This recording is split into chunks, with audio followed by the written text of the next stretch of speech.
Thank you, Charles. Excuse me.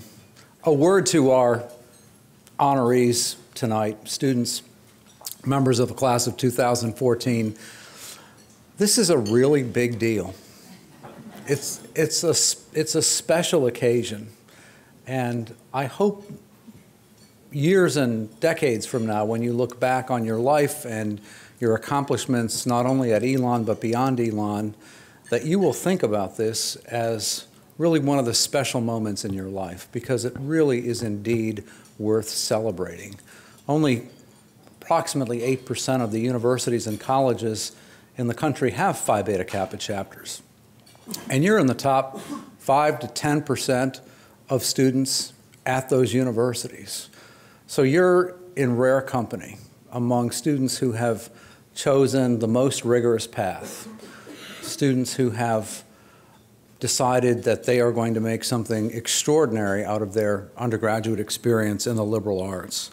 And I can assure you that your Phi Beta Kappa Key is going to literally open doors for you down the road, because it is a currency, it is a symbol that has a lot of meaning out there in the wider world about excellence and about your commitment to learning and the broad base of knowledge and understanding that you have acquired. So congratulations, we're really proud of you. Good job. I also want to thank you, students, because by your hard work and dedication to your academic pursuits here at Elon, whether or not you realize it on almost the eve of commencement day, you've made this a better institution. By your participation in classes at a very high level, by your commitment to writing the best possible honors theses, deciding to compete for a Lumen Prize. You might have, many of you, I look around the room and know, competed for a national or international fellowship. All of this work, all of that energy moves Elon forward. It makes us a better academic institution. You model what the most rigorous path is for other students who are behind you. And you've made Elon a better place by your presence here, and I thank you for that. I also want to thank the parents who are here tonight, and we have other family members as well. There are very few things in life that we achieve that happen all on our own without the love and support and sometimes the DNA of other people. And we are, a special word to the parents tonight. I've had a chance to speak to many of you. Thank you for sharing your incredible sons and daughters with us for the last 4 years. They are, each and every one of them, a gem, a treasure, and we look forward to following them as Elon alumni, undoubtedly welcoming many of them back very soon as award winners as alumni, because we know you're going to go out into the world and do marvelous and wonderful things and make it a better place. Congratulations, honorees. We're awfully, awfully proud of you. Thank you.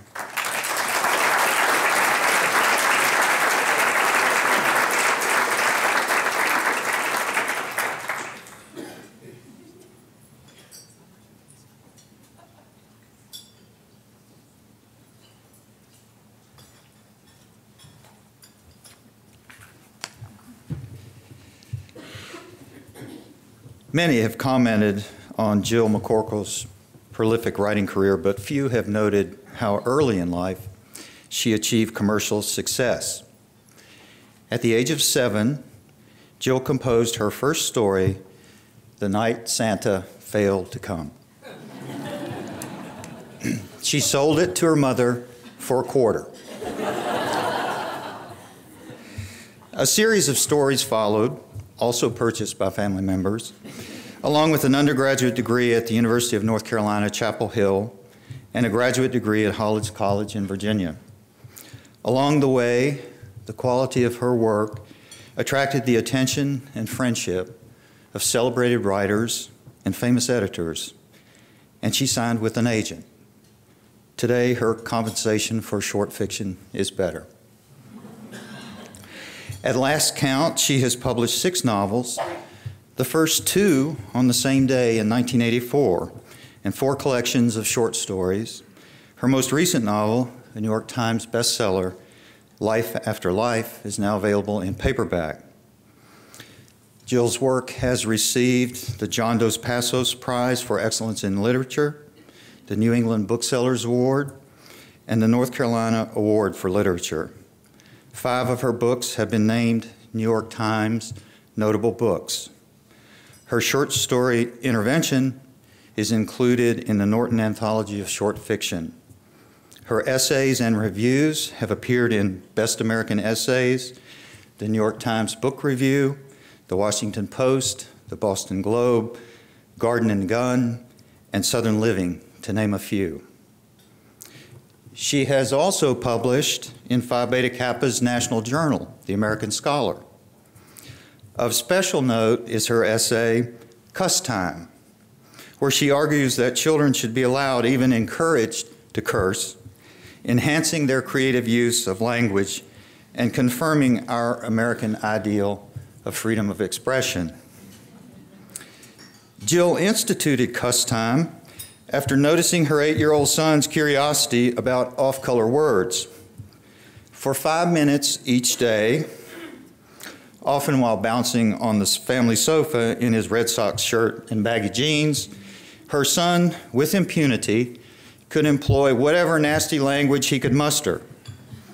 Some of it was impressive. I mention this essay not because we Phi Beta Kappans can't throw our expletives around with the best of them, but because the subject of Jill's parenting experiment, her son Rob Shapiro, became a student here. He was outstanding and mastered in this very room the secret handshake you inductees will be learning in a few minutes. He also won awards in poetry writing, short story writing, and essay writing too. I'd say his mother's experiment turned out pretty well.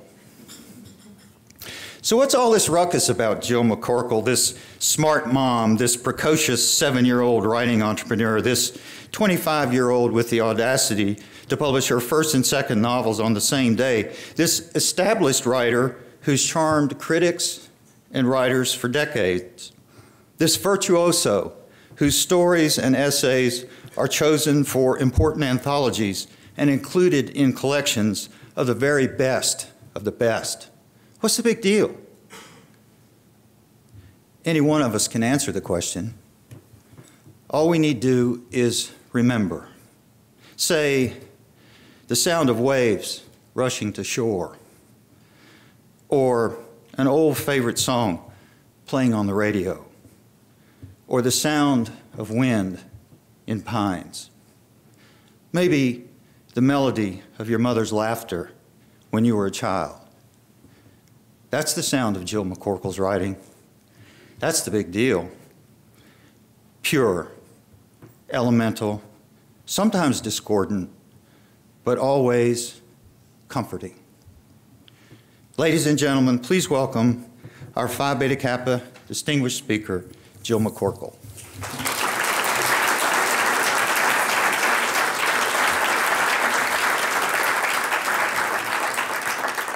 It is such an honor to be here, and I so admire this organization and all it represents and the hard work that has gone into you being here. And yes, I was going to say the closest I have ever gotten to this organization before my husband and I were here last year when my son was in this room is in fact publishing in the American Scholar and having them print Cuss Time, which was the first piece I published with them, and I've published others since.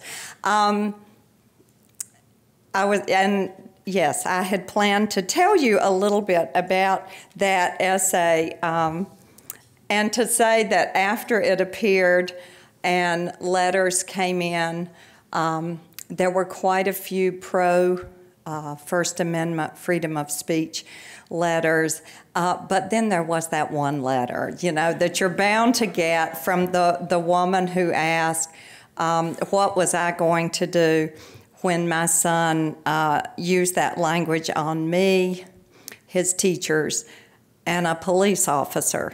And I have wanted to write her back and say that he came to Elon University where he had great writing teachers, and that actually by having gotten some things out of his system early in life, he didn't seem to need it anymore, which is what the exercise was all about. And as far as I know, he did not cuss a whole lot while he was here. I can check in with his teachers, but just to give you just that brief sampling of what led me to that experience.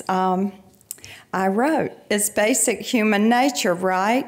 The more we are denied something, the more we want it. The more silence or restriction given to a topic, the more power.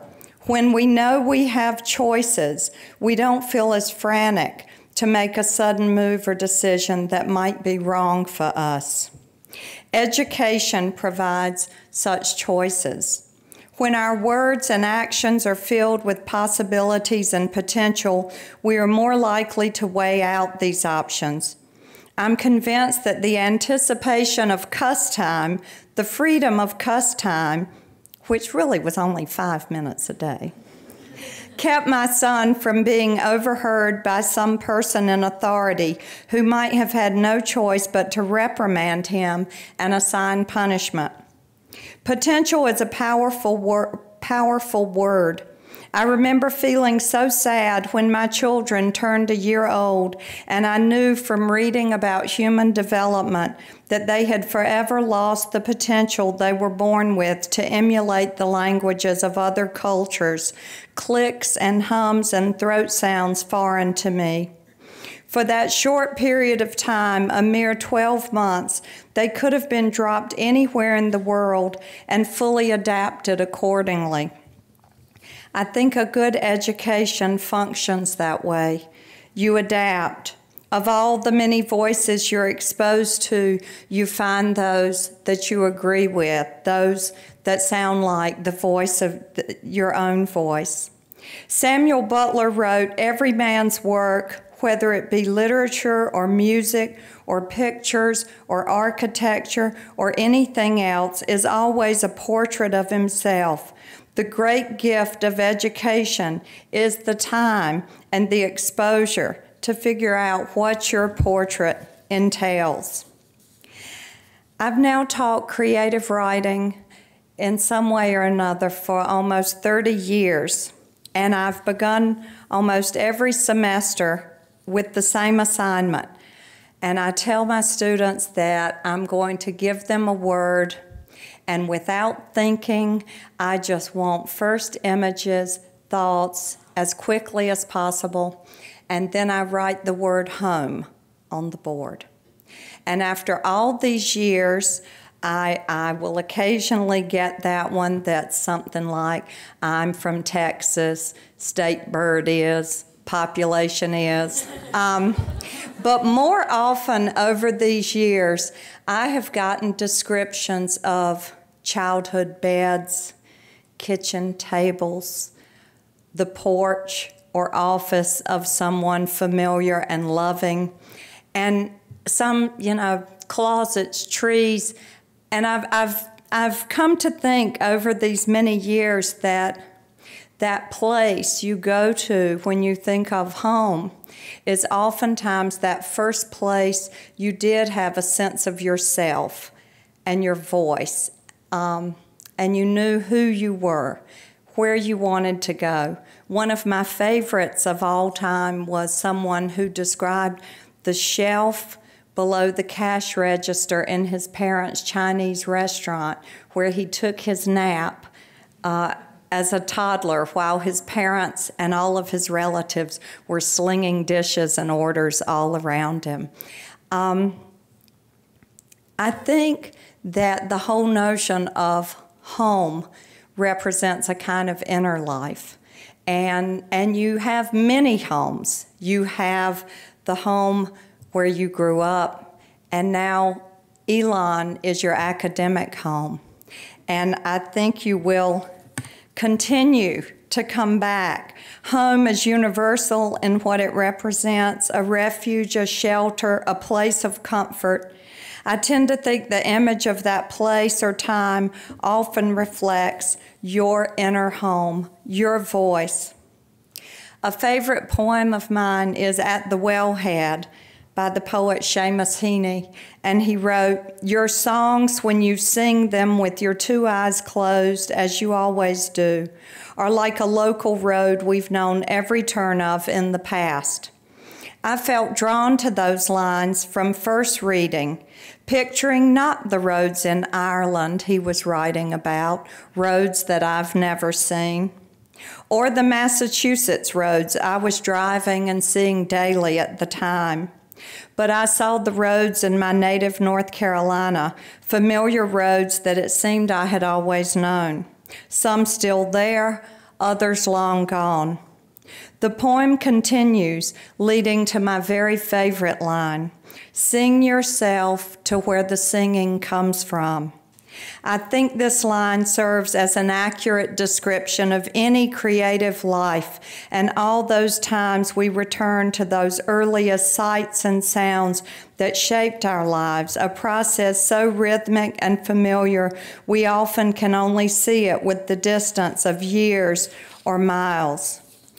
And so my hope for you is that you will continue to sing yourself where the singing comes from, those earliest songs that you learned when you discovered your own voice.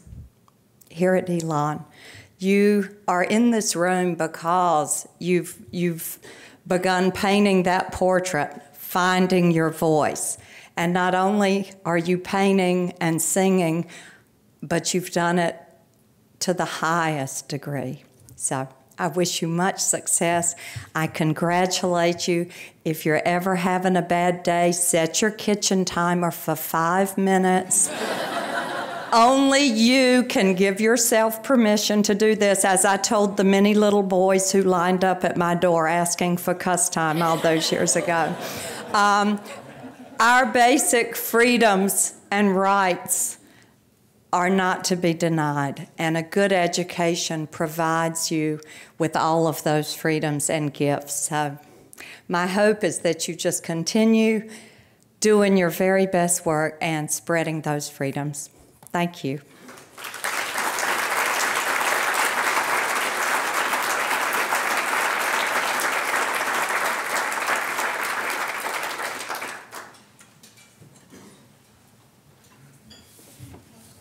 I'm so grateful to Jill McCorkle for her time here. Among the many things that she's done is she's redeemed for me, in a way, the Phi Beta Kappa motto, which is has always sat a bit uncomfortably.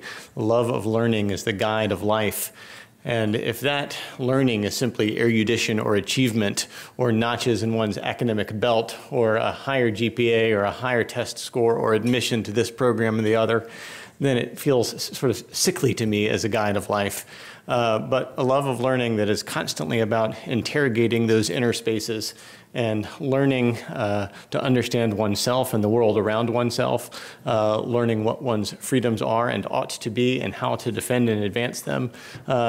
These are kinds of learning that I think make a terrific guide of life, and you have redeemed some of the ideas at the core of our chapter, and I appreciate that so much. Thank you. And now for the formal induction ceremony. Ladies and gentlemen, fellow members of Phi Beta Kappa, honored guests, we meet here today to receive into our society those who, having qualified for election, now wish to be admitted to its privileges and undertake its responsibilities.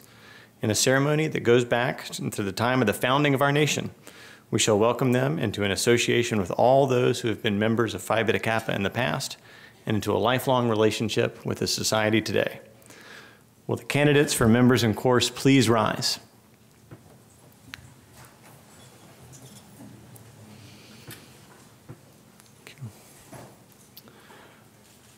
According to Phi Beta Kappa documents dating from 1779, the president of Alpha Chapter greeted the initiates as follows.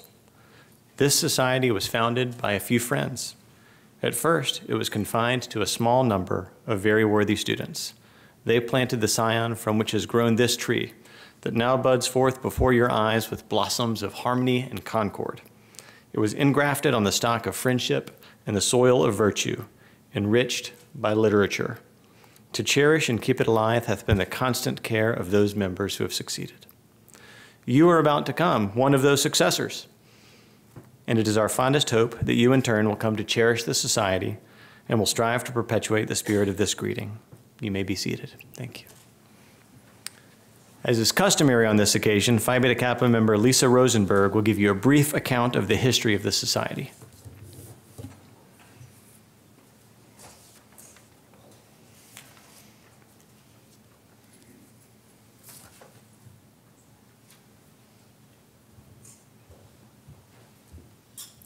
Good evening. On December 5th, 1776, a group of young men who were then studying at the College of William and Mary in Williamsburg, Virginia, met to create a secret society at once intellectual and social in purpose.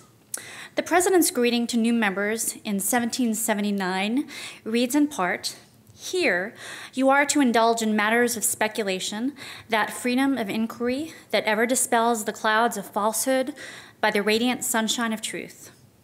In their clandestine meetings, the members seriously debated a host of questions, such as whether a wise state hath any interest nearer at heart than the education of the youth. The establishment soon afterwards of chapters at Yale and Harvard ensured that Phi Beta Kappa would survive the arrival of General Cornwallis's troops at Williamsburg. At a little over a century later, more than 25 branches of the society were in existence, and it was felt that a national structure was needed to bring together the scattered chapters into some uniformity. In 1883, the organization known as the United Chapters of Phi Beta Kappa was founded. It has its headquarters today in Washington, D.C. From its offices come most of the ongoing programs and publications described in your handbook for members. In 1875, Phi Beta Kappa enlarged its membership to include women. The society now has over 500,000 living members elected over the years by the 283 chapters at colleges and universities throughout the country. In addition, more than 61 local alumni associations lend the society their support and provide members an opportunity for a lifelong relationship with Phi Beta Kappa and its activities and goals on the community level. The Ada chapter of North Carolina was installed at Elon University on April 13th, 2010. 68 current Elon faculty and staff members are Phi Beta Kappa members, along with the 58 students who are being inducted into membership tonight. Activities of the local chapter have included awarding of grants from the Fund of Excellence in the Arts and Sciences, selection of scholarship winners, and sponsorship of a variety of speakers, panel discussions, and special events in keeping with the mission of Phi Beta Kappa. Phi Beta Kappa continues to take great pride in its origins. It retains a number of the symbols that were devised for it at a time when the American Republic was coming into being. The present Phi Beta Kappa Key, for example, virtually reproduces the design originated by the young founders of the Society of William and Mary. On the front, it bears the Greek letters Phi Beta Kappa. The initials of the words meaning love of learning is the guide of life. The 3 stars in the upper left-hand corner on this side symbolize the aims of the society: friendship, morality, and literature. A pointing hand in the lower right-hand corner stands for aspiration. On the reverse side are inscribed the letters S and P, which stand for the Society's second motto, the Latin words Sociotis Philosophia, meaning philosophical society. Below them appears the date of the founding of the first chapter, December 5th, 1776. The member's name and electing chapter are engraved above. Although Phi Beta Kappa ceased to be a secret society over 150 years ago, the tradition has preserved 2 secret signs which are shared with the initiates. When members meet, they greeted each other by drawing the backs of the index finger and middle finger to the right hand across the lips from left to right, thus apparently affirming that their lips were sealed. They followed this sign with a handshake, which has been revealed to you. The society's, or which will be revealed to you, the society's symbols and purposes are now well known across the land. These purposes were eloquently summarized in the following statement by one of the Society's most eminent members, Charles Evan Hughes, the late Chief Justice of the Supreme Court. The particular interest of Phi Beta Kappa is in liberal education. Intensive critical study of educational aims and methods has found nothing to take its place. It means the development by careful training of the capacity to appreciate what has been done and thought, the ability to make worthwhile appraisals of achievements, doctrines, theories, and proposals. It is liberal because it emancipates. It signifies freedom from the tyranny of ignorance and from what is worse, the dominion of folly. Phi Beta Kappa holds aloft the old banner of scholarship, and to the students who have turned aside from the easier paths and by their talent and fidelity have proved themselves to be worthy, it gives the fitting recognition of a special distinction.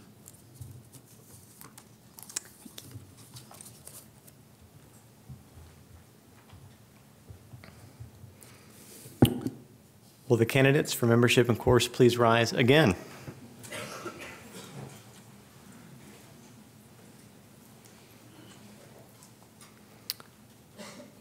In accordance with the rules of this chapter, and in consequence of our good opinion of your intellectual and moral character, supported by your record of high attainment at this institution, you have been selected as worthy of becoming members of Phi Beta Kappa.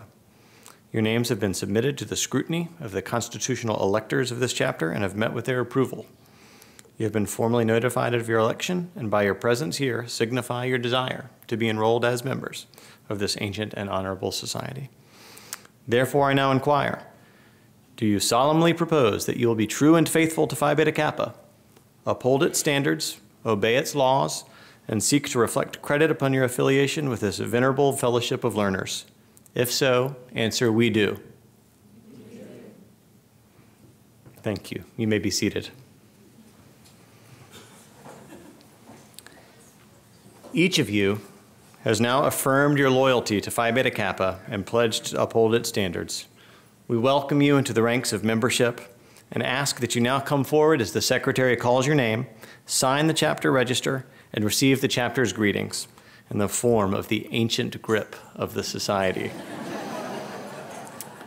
Will the secretary, Helen Walton, read the names of the 2013 initiates?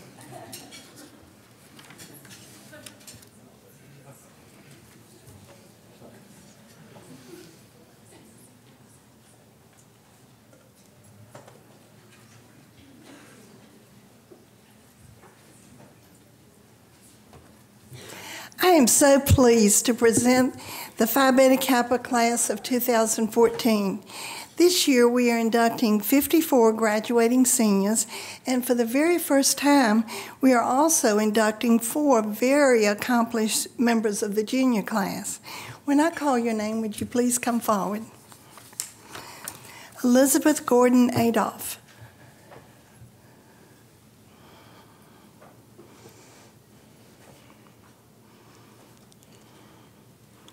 Carling Brooke Andrews.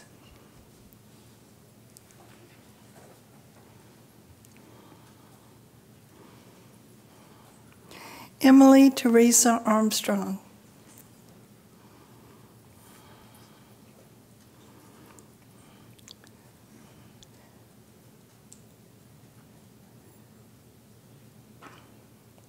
Kathryn Rose Bain.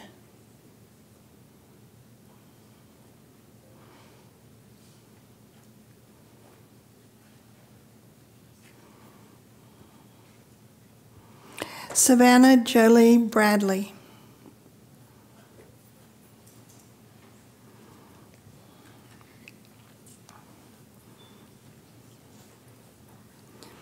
Kelly Lynn Brand.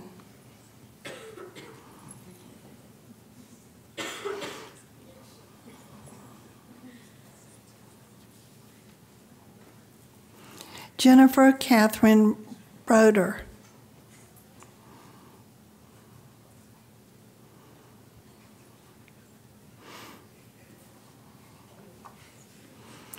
Alexander Wilhelm Bruch.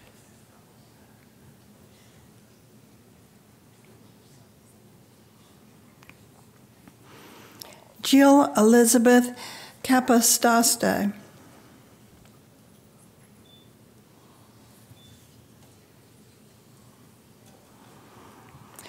Maria Bongiorno Castine.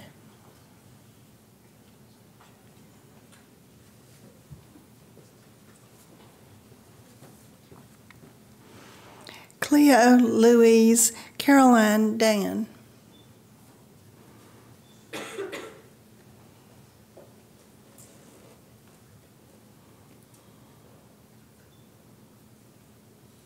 Hillary Hunter Dooley.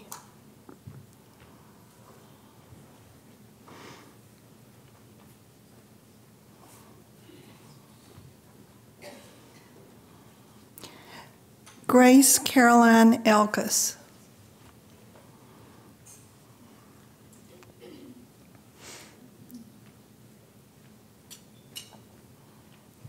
Andrew Fredrick Fischer.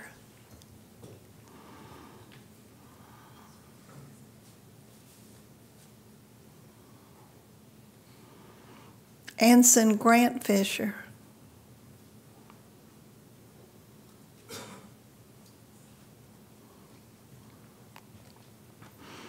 Ashley Megan Fowler.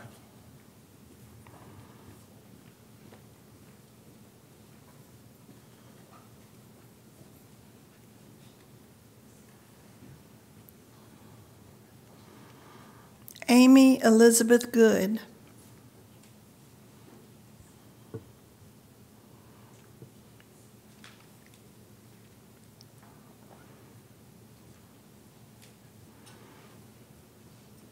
Eryn Ann Gorang.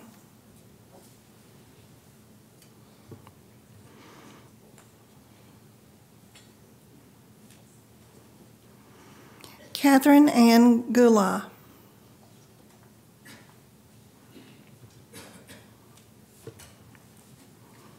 Raymond Andrew Hack.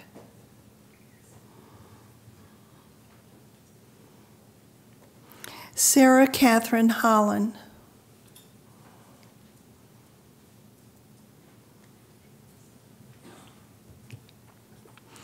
Lee Alexis Eller.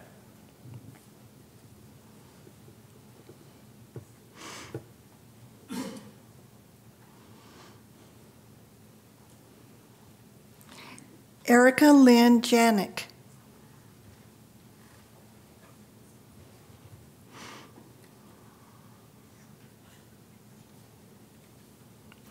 Lee Anik Jennings.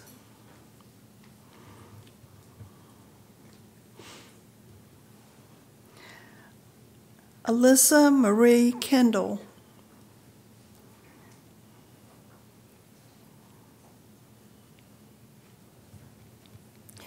Georgia Ellen Lee.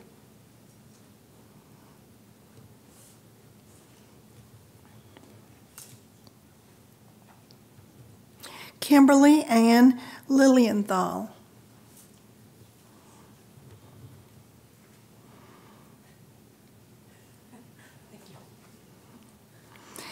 Victoria Lee Lipinski.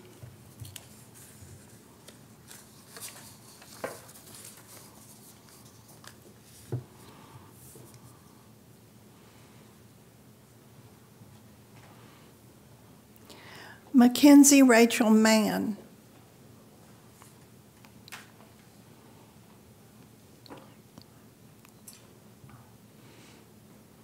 Claire Lillian Mayo.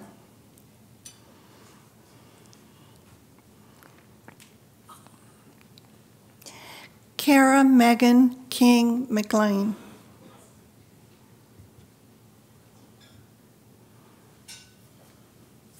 Is Kara here?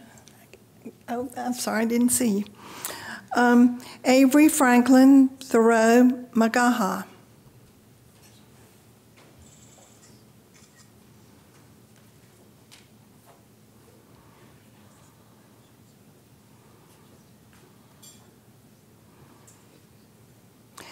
Nikhila Shani Mistry.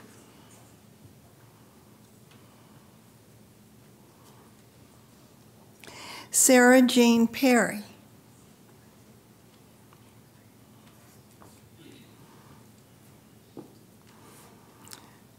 Kimberly Carter Peterson.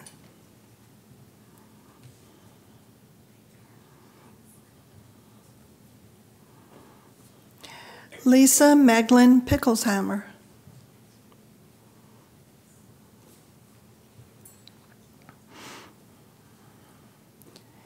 Megan Elizabeth Rollins.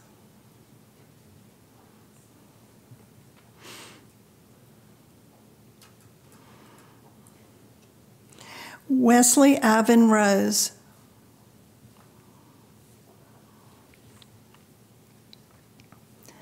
Marissa Marie Rourker.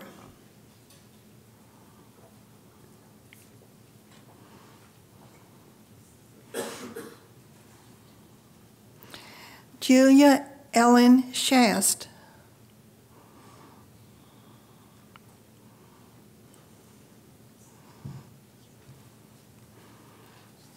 Christopher Ryan Scheel.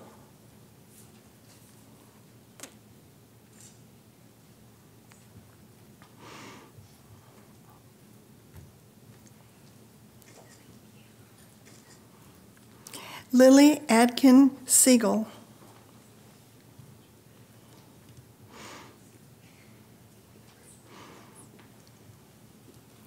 Amber Kristen Smith.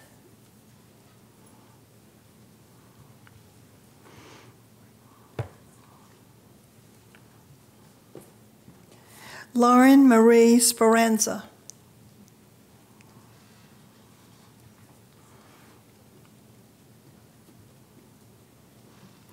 Brittany Pearson Stamp.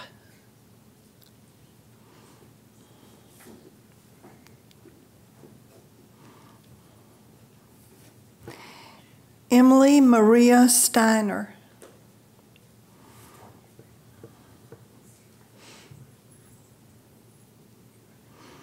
Alice Teal Sudlow.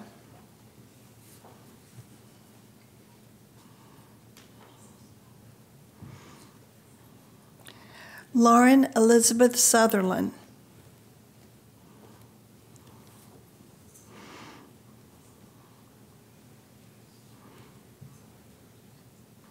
Caitlin Jenna Torrentels.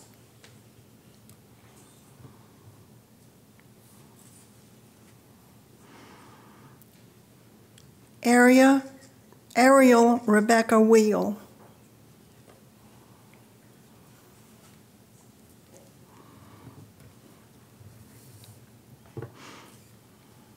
Kyle Wilson Whitaker.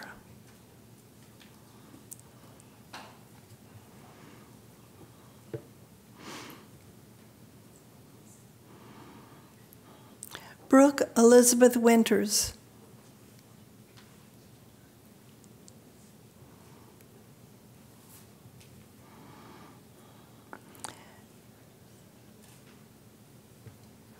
And Clyde Thomas Zuber.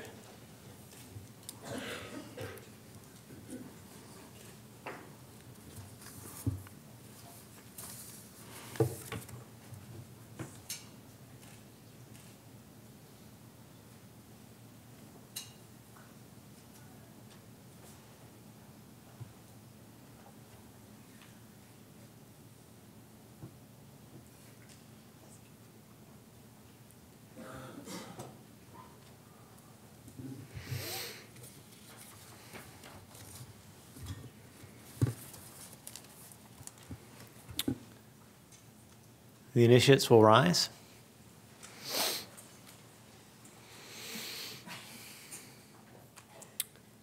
By election of the chapter, and by your assent to its pledge and the placing of your signature on its book, the Society's requirements for initiation are fully satisfied.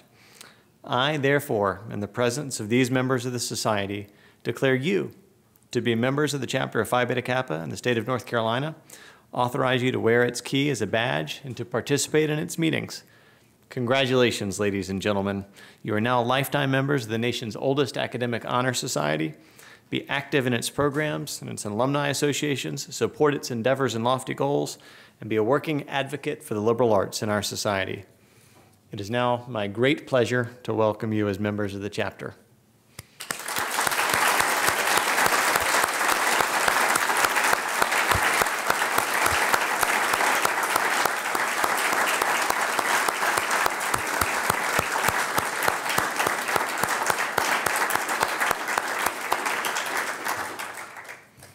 You really are an outstanding group, by the way. We are not yet adjourned. I would like to call up our provost, Stephen House. You may be seated for one final set of concluding remarks.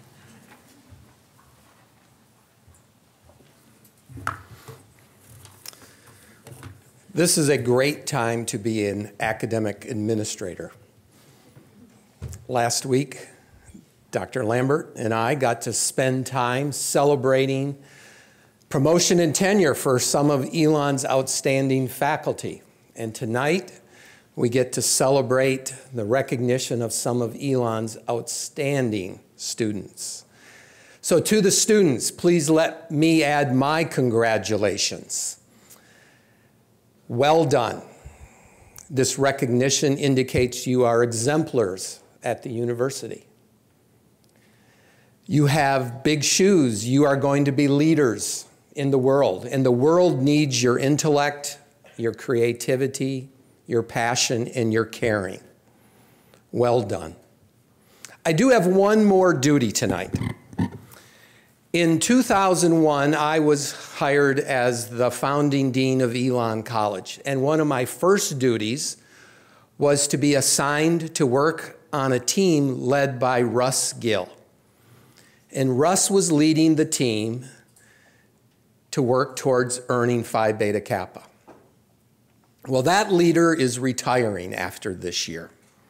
And I have thanked Russ countless times for his leadership and for all he's done for Elon, but we want to do it one more time tonight.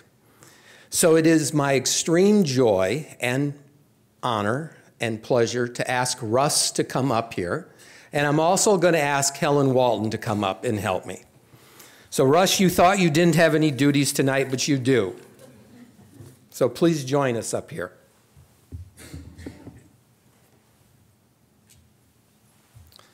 So this is a resolution honoring Russell B. Gill. Whereas Russell B. Gill is the founding father of the Ada chapter, North Carolina, of Phi Beta Kappa, tirelessly leading the long effort to establish this chapter and serving as its first president. And whereas Russell B. Gill expertly used skills in diplomacy and consensus building honed in significant leadership positions at Elon, including department chair, academic council chair, arts and sciences dean, general studies director, and faculty fellow for the university's Living Learning Initiative, to direct the Phi Beta Kappa Task Force from 1999 to 2006, and whereas Russell B. Gill worked assiduously as head of the Phi Beta Kappa Steering Committee to strengthen Elon University in accordance with Phi Beta Kappa's standards for excellence in the arts and sciences, efforts that have improved nearly every aspect of campus life, from library resources to faculty governance. And whereas Russell B. Gill practices what he has taught in his writing classes for more than 40 years, it's all about revision. Russell single-handedly wrote Elon University's first application for Phi Beta Kappa membership in 2000, revised and submitted it with co-authors Helen Walton and Stephen House in 2003 and again in 2006 when the application was finally approved. And Russell then provided leadership and advice through 3 years of report writing and preparations for a site visit by Phi Beta Kappa officials. And whereas Russell B. Gill successfully launched the Ada chapter once it was approved by the full membership of Phi Beta Kappa in 2009, setting up the various committees of the chapter, overseeing the writing of its constitution, and planning the inaugural celebration of the new chapter in April 2010. And whereas Russell B. Gill has enormous patience for resolving differences, a rare talent for attentive listening, and a mellifluous Tidewater Virginia accent that makes listening to him pure pleasure. And whereas Russell B. Gill is not only the Maud Sharp Powell Professor and a distinguished university professor, but also a wonderful colleague and a passionate advocate of the academic excellence that we are honoring here tonight. Therefore, be it resolved that in recognition of his extraordinary contributions to Elon University, the Ada chapter, North Carolina of Phi Beta Kappa, expresses deep thanks on this, the 7th day of April 2014, to Russell B. Gill for his exemplary service. Congratulations, Russ.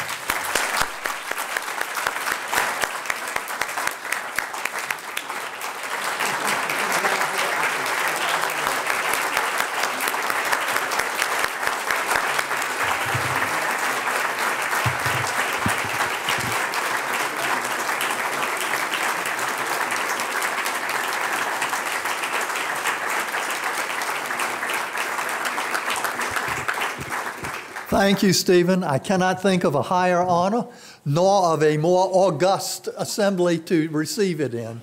I appreciate it to the bottom of my heart. As for me being tireless, my own efforts pale to insignificance beside those of Leo, Stephen, and especially Helen. Thank you all.